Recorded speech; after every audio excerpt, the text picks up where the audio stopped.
হ্যাঁ রে আফরা, একটা মানুষ কি করে এত সুন্দর হয়? তুই পাগল হয়ে গেছিস? অভিনব ভাইয়ের সাথে ঝিলের নিশ্চয়ই কোনো সম্পর্ক আছে।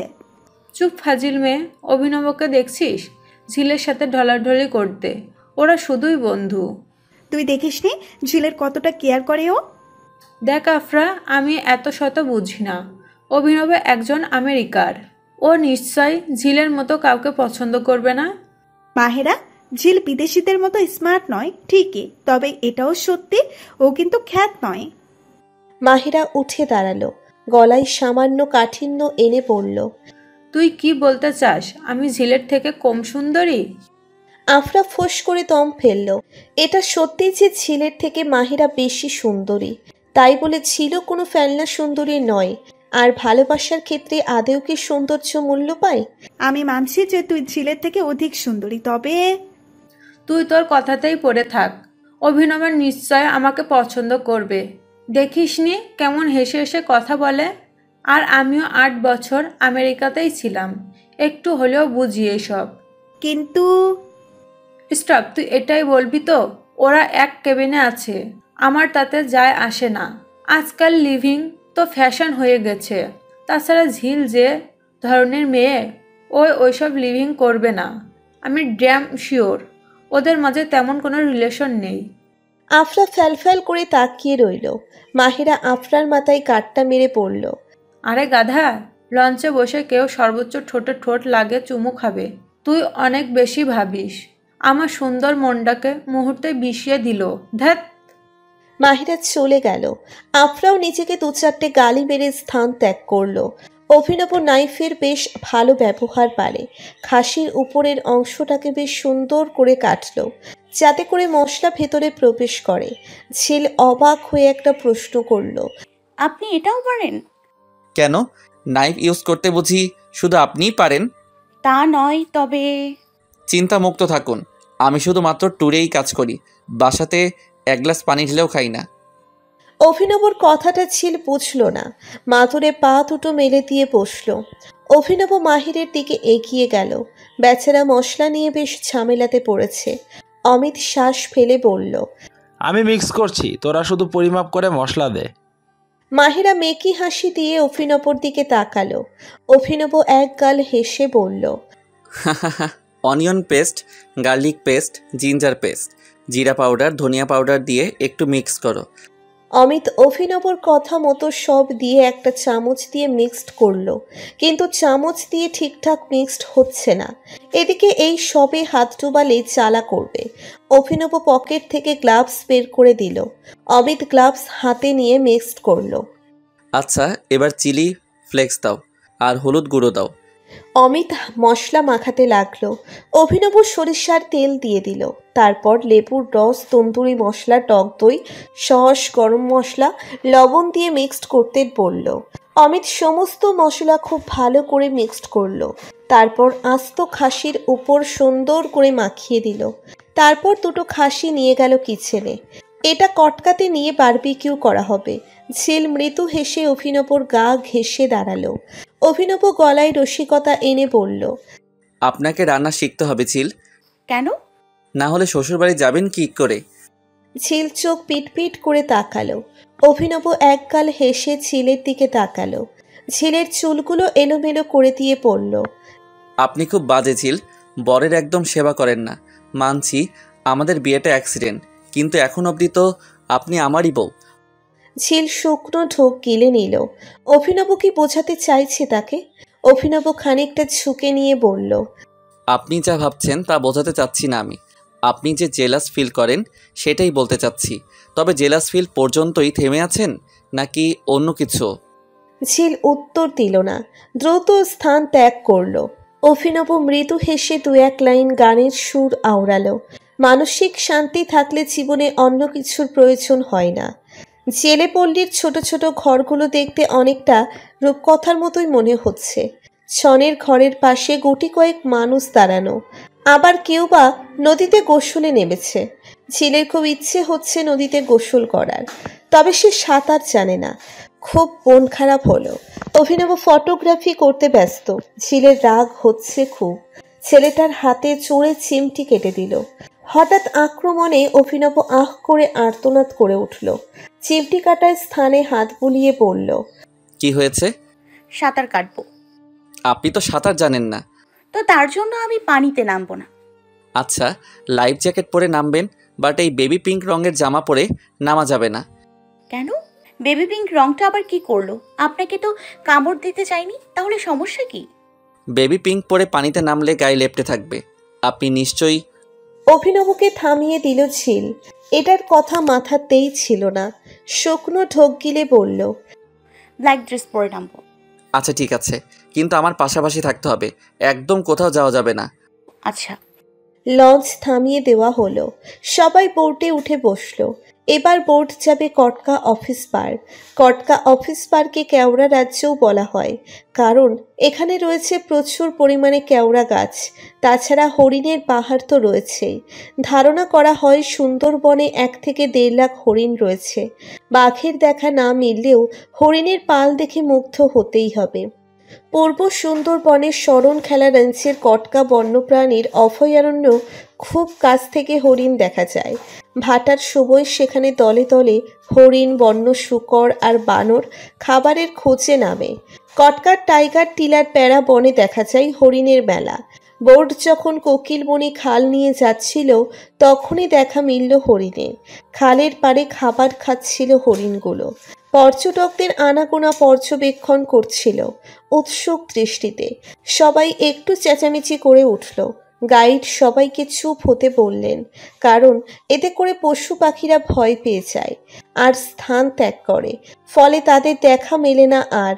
বোট আরেকটু এগোতেই ঝিলের চোখে পড়ল কোকিলমণি জঙ্গলের পাড়ে একটা হরিণ পানি খাচ্ছিল, আর তার থেকে একটু দূরে রোদ স্নানে তীক্ষ্ণ দৃষ্টিতে তাকিয়ে আছে তার চিরশত্রু লোনা পানির কুমির। ঝিল এক হাতে অভিনবকে খামচে ধরল। অভিনব ঝিলের দৃষ্টি অনুসরণ করল। হরিণ আর কুমিরকে দেখেই বুকের ভেতর চিনচিন ব্যথা শুরু হয়ে গেল। হাতের কাছে কিছু নেই ও যে হরিণটাকে সরাবে। ঝিল ফ্যালফ্যাল করে তাকিয়ে রইল, যেন চোখ ফেটে এখনই নোনার জল বের হয়ে যাবে। হরিণের মায়া বিমুখখানা দেখেই কষ্ট হচ্ছে। ঝিল খুব করে চাইছে হরিণটা বেঁচে যাক। কুমিরটা হঠাৎ করেই লাফিয়ে উঠল। ঝিল চোখ বন্ধ করে চিৎকার করে উঠল। আতঙ্কে চাই অবস্থা। এই দৃশ্য সে দেখতে পারবে না। অভিনব আলতো হাতে ঝিলের মুখটা উঁচু করল। মুহূর্তেই ঝিলের মন ভালো হয়ে গেল, কারণ হরিণটা বেঁচে আছে। হরিণের শিঙে বসেছিল এক ধূসর রঙের প্রজাপতি। সে হরিণের নাকে বসতেই হরিণটা লাফিয়ে ওঠে, আর তাই কুমিরটা হরিণটাকে ধরতে পারে না। অভিনব মৃদু ছন্দে হাসল। তার জীবনের বেশ কিছু ঘটনাতে এই ধূসর রঙের প্রজাপতি উল্লেখযোগ্য। আচ্ছা, এই ধূসর রঙের প্রজাপতিটা কি আল্লাহর পাঠানো কোনো বার্তা প্রেরক? অভিনব আনমনেই হাসল।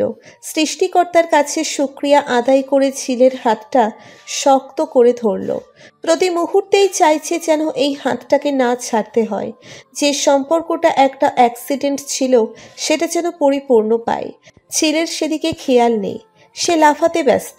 নদীর পাড়ের ঘাস বনে বসে আছে প্রজাপতি, নানান রঙের প্রজাপতি। তবে সমস্ত রঙকে ছাপিয়ে ধূসর রঙের প্রজাপতিটাই কেন যেন আকর্ষণ করছে। রংধনুর মতো প্রজাপতিগুলো যেন তার কাছে ফিকে। আশ্চর্য এক অনুভূতি। সবাই মৃদু স্বরে তালে তাল মিলিয়ে গান শুরু করলো। তাতেও এক অদ্ভুত শান্তি অনুভব হচ্ছে। তবে ইঞ্জিনের শব্দটা কানে এসে লাগছে, যা এক বাজে অনুভূতি। ঝিল তপ্ত শ্বাস ফেলল। কিছুক্ষণের মধ্যে একটা কাঠের পুলের মতো দেখতে পেল। বোটটা কাঠের পুলের কাছেই দাঁড় করানো হলো। এটাই অফিস পার্ক।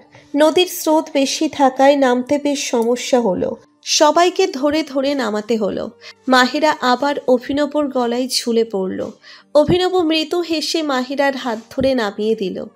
একে একে সবাই বোট থেকে নেমে গেল। তবে ঝিলের প্রচণ্ড রাগ হলো। সে একাই নামবে বলে ঠিক করলো। অভিনব তীক্ষ্ণ দৃষ্টিতে ঝিলকে লক্ষ্য করছিল। অন্য বোটের একটা লোক ঝিলের দিকে হাত বাড়ালো। ঝিল তো মহা খুশি, সেও হাত বাড়িয়ে দিল। তবে অভিনব তার রাগী দৃষ্টি রেখে শক্ত করে ঝিলের হাত ধরে নিল। ঝিল ছোটাছুটি করার চেষ্টা করছিল। অভিনব ঝিলকে এক হাতে চড়িয়ে বোট থেকে নামলো, যার জন্য ঝিলের হাতের বেশ কতগুলো ঘুষিও খেতে হলো। তবে ঝিল তো জানে না তার ছোট্ট হাতে ঘুষি অভিনবর কাছে পিঁপড়ের কামড়। গাইড সহ এজেন্সির লোক কাগজপত্র নিয়ে ঠিক করলেন। আসলে প্রতিটা স্পট এই কাগজপত্র দেখিয়ে অনুমতি নিতে হয়। সবাই নির্দেশনা পেয়ে হাঁটা লাগালো। কটকাতে টেলিটকের একটা নেটওয়ার্ক আছে, তাই এখানে 4G সার্ভিস পাওয়া যায়। সবার বেশ মন খারাপ হলো, কারণ সবার ফোন রীতিমতো মৃত। কেউ ভুলেও ফোনটা বের করলো না, কারণ নেটওয়ার্ক নেই। সবাই ক্যামেরা দিয়েই ছবি তুলছে। এখানেও কাঠের ট্রেইল রয়েছে। পুরো সুন্দরবন জুড়েই এই রকম কাঠের ট্রেইল তৈরি করা হয়েছে, কারণ সুন্দরবনের বেশ অংশই পানিতে ডুবে থাকে। আর পর্যটকরা কাদায় মাখামাখি করতে নিশ্চয়ই সুন্দরবনে আসবে না, তাই এই কাঠের পুল যার মধ্য দিয়ে পুরো বন ঘোরা যায়। অভিনব আর ঝিল পাশাপাশি হাঁটছে। এখানেও পাখির কিচির মিচির শোনা যাচ্ছে। ঝিলের মনে হলো রাতের পরিবেশটা আরও সুন্দর, কারণ বনের গহীনে গাছ ছমছম ভাব, অদ্ভুত শিহরণ, সবকিছু মিলিয়ে ভুতুড়ে অনুভূতি। ঝিল শিউরে উঠল, অভিনবর দিকে মাথা উঁচু করে উঠল। এই ছেলের দিকে তাকাতে হলে মাথা উঁচু করতে হয়। 6 ফিট হওয়ার কি দরকার ছিল? ঝিল তার ছোট ছোট দীর্ঘশ্বাস লুকিয়ে হাঁটতে লাগলো। মাথার উপরে বড় বড় গাছের সারি। কিছু দূরে দুটো বানর দেখতে পেল। ঝিল ভয়ে চুপসে গেল। গায়ের লোমকূপ পর্যন্ত শিউরে উঠেছে। স্তব্ধ হয়ে অভিনবর পেছনে দাঁড়ালো। আদুরে সুরে বলল, আমি আর যাব না। কেন? বানর। মাংকি দেখে এত ভয় পান কেন? যত ভয় পাবেন ওরা তো ভয় দেখাবে। প্লিজ সাহসী হন। সাধারণ বানর দেখে এত ভয়, ইস, লোকে কি বলবে বলুন তো? যে যাই বলুক, আমার কিছুই যায় আসে না। আপাতত আমি আর যাচ্ছি না। ওকে, না হলে এখানে পা হাত গুটিয়ে বসে থাকেন। ঝিল তবদা খেয়ে গেল। অভিনব লম্বা লম্বা পা ফেলে হেঁটে যাচ্ছে। এমন কেন উনি? এই যে দাঁড়ান আমার জন্য। আমি কি এখানে একা থাকবো নাকি? আপনি প্লিজ বলেছেন আমাকে সেফলি ঘুরিয়ে নেবেন। এখন কথার খেলাপ করছেন কেন? আমার যদি কিছু হয়ে যায়? ঝিলের কথা অভিনবর কানে পৌঁছতেই অভিনবর পা থমকে গেল। পিছনে ঘুরে খানিকটা ছুটে এলো ঝিলের কাছে। ঝিলকে একটা কথাও বলতে দিল না। ঝিলের এমন বাহু ধরে চড়িয়ে নিল। ঝিল যেন আকাশ থেকে পড়ল। অভিনব রাগী দৃষ্টি নিক্ষেপ করে বলল, একদম কোনো কথা নয়। আপনি বড্ড বেশি বকছেন। আমার থেকে একটু দূরে যাবেন না। আসুন, আমার জ্যাকেট ধরে হাঁটুন। ঝিল লক্ষ্মী মেয়ের মতো তাই করল। রোবটের মতো হাঁটতে লাগলো। ছেলেটা হঠাৎ করে আতঙ্কিত হয়ে পড়ল কেন? অভিনব ছোট শ্বাস ফেলে চোখ বন্ধ করলো। ভেজা পাপড়ি মেলে বলল, আই এম সরি ঝিল। আসলে আপনি তখন এমন কথা বললেন যে আমি রেগে গিয়েছিলাম। দেখুন, আমি আপনার দায়িত্ব নিয়ে এসেছি। আপনার কোনো ক্ষতি হতে দিব না। প্লিজ অমন কথা বলবেন না আর। ঝিল মাথা ঝাঁকালো। অভিনব দায়িত্ববোধের কথাটা বললেও ঝিলের মন ফুরফুরে হয়ে গেল। অভিনবর চোখ বলছে সে ঝিলের প্রতি কেয়ারিং।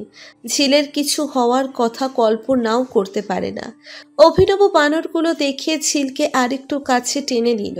খুব সুন্দরভাবে ওরা বানরদের অতিক্রম করে ফেলল। বালুর বিশাল স্থানে কতগুলো হরিণ দেখা যাচ্ছে। অভিনব ঝিলকে নিয়ে সেখানে গেল। হরিণ নাকি কেওড়া পাতা খেতে পছন্দ করে, আর আশেপাশে প্রচুর কেওড়া গাছ। অভিনব তার লম্বা হাত দিয়ে কেওড়া পাতা পাড়ার চেষ্টা করলো, কিন্তু ব্যর্থ হলো। অবশেষে বালুর বিছানাতে পড়ে থাকা পাতাগুলো কুড়িয়ে নিল। ঝিলের দিকে বাড়িয়ে দিল। ঝিল কেওড়া পাতা নিলেও হরিণের কাছাকাছি যাওয়ার সাহস পাচ্ছে না। অভিনব ফোঁস করে দম ফেলল। ঝিলের হাত ধরে হরিণের দিকে এগিয়ে দিল। হরিণ ফ্যালফ্যাল করে তাকিয়ে রইল। অভিনব মৃদু হেসে মুখ দিয়ে চয়ের মতো শব্দ করল। হরিণটা একটু দূর থেকেই পাতাগুলো মুখে নিল। ঝিল লাফিয়ে উঠল। মায়া হরিণের পাশে ছবি তুলতে পারলে বেশ হতো। ঝিলের ভাবনার অগ্রসর হওয়ার আগেই অভিনব একটা হরিণের বাচ্চা ধরে নিয়ে আসলো, বুকে চড়িয়ে নিল। ঝিল তো পুরো অবাক। অমিতকে ডেকে বলল ছবি তুলতে। ঝিল সাহস করে অভিনবর পাশে বসল। অভিনব মৃদু হেসে ঝিলের কোলে হরিণের বাচ্চাটা এগিয়ে দিল। ঝিলের বেশ কাতুকুতু লাগলেও বাচ্চা হরিণের মায়াবী মুখ দেখে নুইয়ে পড়ল। নরম শরীরে হাত বোলাতে লাগলো। হরিণটাও ঝিলের শরীরের বিভিন্ন স্থানে শুকতে লাগলো। অভিনব ফিক করে হেসে দিল। ঝিলের গায়ের অদ্ভুত এক ঘ্রাণ যা অভিনবকে মাতাল করে দেয়, কিন্তু এখন সেটা বাচ্চা হরিণকেও টেনে নিল। প্রথমে অভিনব ভেবেছিল কোনো বিশেষ পারফিউমের ঘ্রাণ, কিন্তু সেটা হয়নি। ঝিলের সুশ্রী শরীরের নেশাক্ত ঘ্রাণ ছিল সেটা, নাকি অভিনবর কাছেই সে মাদকতা ঘ্রাণটা চলে আসে। আনমনেই হেসে উঠল। অভিনব অমিতকে ইশারা করে বলল ঝিলের সাথে তার কিছু ছবি তুলে দিতে। অমিত চোখ মেরে সম্মতি জানালো। অভিনব ঝিলের পাশে বসল, আর অমিত অগোচরে দুজনের তরুণ কিছু ছবি তুলে ফেলল। একজন এজেন্সির লোক সবাইকে একসাথে জড়ো করালো, কারণ জামতলা সি বিচে খাসি নিয়ে যাওয়া হয়েছে। আস্ত খাসির বারবিকিউ করতে প্রায় 3 থেকে 4 ঘন্টা সময় লাগবে। যেহেতু সবাই জামতলা বিচে গোসল করবে, তাই বিভিন্ন নির্দেশও দিলেন। ঝিল ভাবলেশীনভাবে কিছু ভাবছিল। অভিনব ঝিলকে ধাক্কা মেরে বলল, ভালো করে আপনার মাথায় ঢুকিয়ে নিন, না হলে বিপদ। পরে দেখব সবাই আছে, আপনিই নেই। এই যে শুনুন, সবাই থাকবে সাথে, আমিও থাকবো। আপনার ইচ্ছে হলে আপনি মাহেরা আপির গলায় ঝুলে পড়ুন। বিশ্বাস করুন, গলায় ঝুলিয়ে পুরো বান্দরবন ঘোরাবে আপনাকে। ঝিলের কথাতে অভিনব বড়সড় ঝটকা খেল। মাহিরাকে নিয়ে খোটাও দিচ্ছে এখন, আর কত কি দেখতে হবে কে জানে। অভিনব চুপ হয়ে গেল। কথা বাড়ালে এই মেয়ে কানের পোকা বের করে দিবে। কটকা অফিস বার ঘোরা শেষ, সময় 2:38। যেহেতু এখন সন্ধ্যা, খুব তাড়াতাড়ি হয়, আর আস্ত খাসির বারবিকিউর ব্যবস্থা রয়েছে, তাই আজকের শেষ গন্তব্য জামতলা সি বিচ। প্রতিটা স্পট ঘোরার থেকে জামতলা সি বিচে যাওয়ার এক্সাইটমেন্ট বেশি, কারণ এখানে নেমে গোসল করা যাবে। কনকনে শীতের সাথে হিমশীতল পানি, তার উপর গরম গরম আস্ত খাসির বারবিকিউ। সকলের উৎসাহ বলে দিচ্ছে এই ট্যুরটা কতটা এনজয়েবল হয়েছে এবং হতে চলেছে। জায়গাগুলো যতটুকু না সুন্দর, তার থেকে ফিলিংসগুলো অনেক বেশি সুন্দর। সবাই চেনা জানা, তাই আনন্দ বেড়ে গেছে কয়েক গুণ। না হলে এতটা মজা হতো না। তাই সবার উচিত চেনা জানা অনেক মানুষকে নিয়ে আসা। এতে করে সেফটি প্লাস এনজয় দুটোই হবে আকাশ সমান। ঝিল গুটি কয়েক পাতা ছিঁড়ে হাঁটা লাগালো। অভিনব ঝিলের এই আচরণে খানিকটা আশাহত হলো। সাধারণত এইসব পাতাতে থাকে বিষাক্ত পোকামাকড় কিংবা তাদের লালা, যা থেকে অ্যালার্জি কিংবা অন্য কোনো রোগ হতে পারে, এমনকি মৃত্যুও ঘটতে পারে। তাছাড়া সুন্দরবনে এমন গাছের পাতা রয়েছে যাতে সাপ থাকবে আপনি চিনতেও পারবেন না। এখানে চিকিৎসা ব্যবস্থা কিংবা যোগাযোগ ব্যবস্থা নেই, তাই সবাইকে সাবধানে চলাফেরা করতে হবে, কারণ অনেক সাপের রং আর গাছের পাতার রং এক। অভিনব তপ্ত শ্বাস ফেলে ঝিলের সাথে হাঁটতে লাগলো। ঝিল আকাশের দিকে বার কয়েক তাকাচ্ছে। কুয়াশা কেটে গিয়েছিল, তবে কিছুক্ষণের মাঝেই আবার কুয়াশা এসে ধরা দিবে। ঝিল তাড়াতাড়ি পা চালালো। বনের ভেতর দিয়ে সবাই হেঁটে চলেছে। নিস্তব্ধ পরিবেশে গুটি কয়েক পাখির ডাক, গা ছমছম করে উঠল। বনের ভেতরে বাঘের আতঙ্ক রয়েছে, তাই প্রতিটা ট্যুর এজেন্সির সাথে থাকে অস্ত্রধারী গাইড। মূলত তারা সরকারি কর্মকর্তা। সরকারে করা নির্দেশেই সুন্দরবন ঘোরা হয়, এমন না যে চাইলেই যখন ইচ্ছে পাওয়া যাবে। পল্টন থেকে প্রায় 2-3 কিলোমিটার রাস্তার পর জামতলা সৈকত। হেঁটে যেতে মোটামুটি 40 থেকে 50 মিনিটের মতো সময় লাগবে। বনের ভেতরে চিকন সরু মাটির রাস্তা, মনে হয় বহু দিন ধরে মানুষের পদতলে পড়ে রাস্তা তৈরি হয়েছে। কেমন সাদা শুষ্ক হয়ে দড়ির মতো আকার ধারণ করেছে। তারই মাঝ দিয়ে হেঁটে যাচ্ছে সবাই। আশেপাশে যত দূর চোখ যায় শুধু গাছ আর গাছ, সবই অচেনা গাছ। তার মাঝে রয়েছে সুন্দরী কেওড়া, গেউয়া। সুন্দরী কাঠের কাঠ নাকি খুব ভালো হয়, কিন্তু ঝিল কখনো সুন্দরী কাঠ দেখে নাই। দেখবেই বা কি করে? ঢাকার অলিগলিতে তো এইসব গাছপালা নেই, আছে শুধু ধুলোবালি, বড় বড় যানবাহন, সারি সারি দালানের ছড়াছড়ি, সাথে কোলাহলপূর্ণ সমাজ। ভাবতেই গা শিরশির করে ওঠে।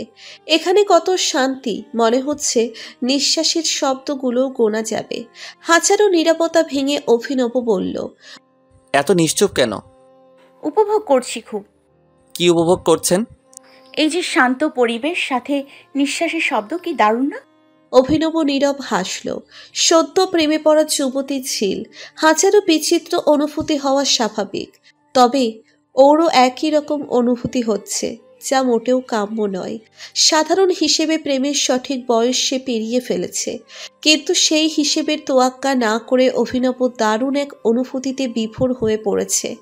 অর্থাৎ প্রেমের কোনো বয়স হয় না আর না সময়, শুধুমাত্র একটা আবেগপ্রবণ মনের প্রয়োজন, যে মন কাঙ্ক্ষিত ব্যক্তিটি দেখার জন্য লাফাতে থাকে। বুকের ভেতর হাতুড়ি পেটার মতো শব্দ করে, মনে হয় এই বুঝি হৃৎপিণ্ডটা বুক ছিঁড়ে বের হয়ে যাবে। অভিনব স্বল্প পরিমাণে ঠোঁট প্রশস্ত করল। ঝিলের দৃষ্টি এখনো চরকির মতো ঘুরছে। বাঘের দেখা পাওয়ার জন্য মনটা বড্ড তৃষ্ণার্ত। তবে বাঘের দেখা কি মিলবে? কি জানি মিলবে কিনা। তবে যে সময়টুকু উপভোগ করছে সেটাই বা কম কিসের। জামতলা সি বিচের সার্থকতা খুঁজে পাওয়া গেল তখনই, যখন চোখে পড়ল জাম গাছ। কিছু দূর পর পর জাম গাছ রয়েছে। টাইগার টিলায় নাকি বাঘের পায়ের ছাপ রয়েছে। তবে সবাই ঠিক করেছে যাওয়ার সময় টাইগার টিলায় যাবে। দূর থেকে পানির ঢেউ খেলার মতো চিকচিক বালিকণা দেখেই সবাই চিৎকার করে উঠল। এই তো বহুল কাঙ্ক্ষিত জামতলা সি বিচ। সবাই হাঁটার গতি বাড়িয়ে দিল। ঝিল সবার সাথে তালে তাল মেলাতেই অভিনব খপ করে হাত ধরে নিল। কি হলো?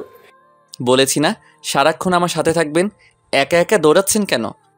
সবাই তো চলে গেল। আমরাও তো যাচ্ছি, এমন করলে কিন্তু পানিতে নামতে দিব না ঝিল। ঝিল ফুটো বেলুনের মতো চুপসে গেল। অভিনব নিঃশব্দে দীর্ঘশ্বাস ফেলে হাঁটা লাগালো। সবাই ছবি তুলতে ব্যস্ত। জামতলা সি বিচ সত্যিই অসাধারণ। পুরো বিচে রয়েছে ঢেউয়ের আস্তরণ। দেখে মনে হচ্ছে কেউ নিচু হাতে ডিজাইন করে রেখেছে। অভিনব ঝিলের থেকে একটু আলাদা হয়ে কিছু দৃশ্য ক্যাপচার করে নিল। জামতলা সি বিচটা এখনো অবধি বেস্ট। প্রকৃতির রূপের পরিপূর্ণতা রয়েছে। ঢেউগুলো চোখে পড়ার মতো, যদিও ছোট ছোট ঢেউ, তবে খুব সুন্দর। এখন জোয়ার, তাই কেউ পানিতে নামছে না। ভাটা পড়লেই হুমড়ি খেয়ে নেমে যাবে। পুরো সৈকতটি নির্জন আর পরিচ্ছন্ন। থেকে থেকে রয়েছে কাকড়াদের শিল্পকর্ম। অভিনবর এক মুহূর্তের জন্য মনে হচ্ছে সুন্দরবনকে সুন্দরবন ছাড়াও কাকড়া বন বলে ডাকা যাবে, কারণ নদীর পার ঘেঁষে প্রতিটা স্থানে কাকড়ার শিল্পকর্ম রয়েছে। অবশ্য সুন্দরবনের নামের পিছনে বিশাল ইতিহাস রয়েছে। অভিনব কিছু কিছু পড়েছিল, তবে আবছা আবছা মনে আসছে। ঝিল হাঁটতে হাঁটতে একটা গাছের শিকড়ে গিয়ে বসল। জোয়ারের ঢেউয়ের আঁচড়ে শিকড় বেরিয়ে এসেছে। বসার জন্য দারুণ এক স্থান। প্রায় সময় সুন্দরবন ঘূর্ণিঝড়ের আক্রমণে পড়ে, তখন গাছ উল্টিয়ে পড়ে যায়, যা বিপজ্জনক আর ভয়ঙ্করও বটে। ঝিল সেই দৃশ্য মনে করতে চাইছে না, কারণ এখন আবহাওয়া বেশ ভালো। জামতলা সৈকতের শেষ প্রান্তে গিয়ে ঠেকেছে কচিখালিতে। মাহেরা সুযোগ পেয়ে অভিনবর কাছে চলে এসেছে। ঠোঁটের কোণে ছড়া হাসি, নিজেকে হাত দিয়ে পরিপাটি করে নিল। অভিনবর কাছে নিজেকে বেস্ট দেখাতে হবে তো, না হলে যে অভিনব তার হবে না। আফরাকে ফেলেই মাহিরা হাঁটা লাগালো। আফরা বেচারি থম মেরে গেল। বেচারার বয়ফ্রেন্ড নিশ্চয়ই শোকে পাগল হয়ে গেছে। আহা, দুদিন ধরে যোগাযোগ নেই। আফরা শোক পালন করে ঘুরতে লাগলো। হাই অভিনব, হাই। কি করছো? সবাই যা করছে তা তো দেখতেই পাচ্ছি, তবে স্পেশাল কি করছো? স্পেশাল তো অনেক কিছুই আছে, তবে সেটা সিক্রেট বলা যাবে না। মাহিরা স্মিত হাসলো। অভিনব গায়ের সাথে গা ঘেঁষে দাঁড়ালো। অভিনব, তোমার কেমন মেয়ে পছন্দ? অভিনব সি বিচের ছবি ক্লিক করতে করতে বলল, বর্ণনা দিলে মেয়ে খুঁজে দিবে নাকি? আরে বলোই না, হতেও তো পারে আমি মেয়ে খুঁজে দিলাম। তাতেও লাভ নেই কোনো, কারণ আমি ম্যারিড। মজা করছো তাই না? অভিনব মৃদু হাসল। সত্যি বললে ও আজকাল তা বিশ্বাসযোগ্য হয় না। ভেতর দীর্ঘশ্বাসগুলো বের হতে দিল না। মাহিরা বেশ কিছুক্ষণ অভিনবর গায়ের সাথে লেপ্টে থাকলো, তবে সুবিধা করতে পারছে না, কারণ অভিনব কৌশলে দূরে সরে যাচ্ছে। প্রায় 20 মিনিট পর আশাহত হয়ে আফরার কাছেই ফিরে গেল মাহিরা। অমিত সুযোগ পেয়ে অভিনবর পাশে দাঁড়ালো। মাহিরা যে অভিনবর সাথে প্রায় লেপ্টে যাচ্ছে তা বেশ ভালোই বুঝতে পারছে। কি জানি এই মেয়ের কি হবে। জীবনে ক্রাশের তো অভাব নেই। অমিত, মাহের আর শাকিল তিনজনেই সুন্দরবন নিয়ে একটা ব্লগ করছে। তাদের ইউটিউব চ্যানেল খোলার জন্য এটাই ফার্স্ট ব্লগ হতে চলেছে। ব্লগে যদি থাকে অভিনবর মতো বাংলা বিদেশের ছোঁয়া, তাহলে তো কথাই নেই। হো হো করে বাতাসের গতিতে ভিউজ আর সাবস্ক্রাইবার বেড়ে যাবে। কথায় আছে না, রাতারাতি ভাইরাল, খানিকটা তেমনই। অভিনব মৃদু হেসে রসিকতা করে বলল, আমাকে ভিডিওতে রাখছো যে পরে দেখবে সব মেয়েরা বাংলা আমেরিকান অর্থাৎ আমার পেছনে লেগে থাকবে, তখন কি করবে? সমস্যা নাই ভাই, আমরা তো মিঙ্গেলি, তাই ছ্যাঁকা খাওয়ার কোনো প্রশ্নই নাই। অভিনব মৃদু হাসল। বয়সে এরা তার থেকে বছর খানেকের ছোট হলেও ব্যবহার বন্ধুদের মতোই। অভিনব ঠিক করলো এদেরকে নিয়ে একটা মুভি বানাবে, তবে সেটা ইংলিশ মুভি হবে, যার একমাত্র ভিলেন হবে মাহেরা, আর ঝিল হবে মুভির একমাত্র রাজকুমারী, যাকে পাওয়ার জন্য অভিনব ছটফট করবে, সবার সাথে যুদ্ধ করবে। শাকিলের কণ্ঠে ধ্যান ফিরল অভিনবর।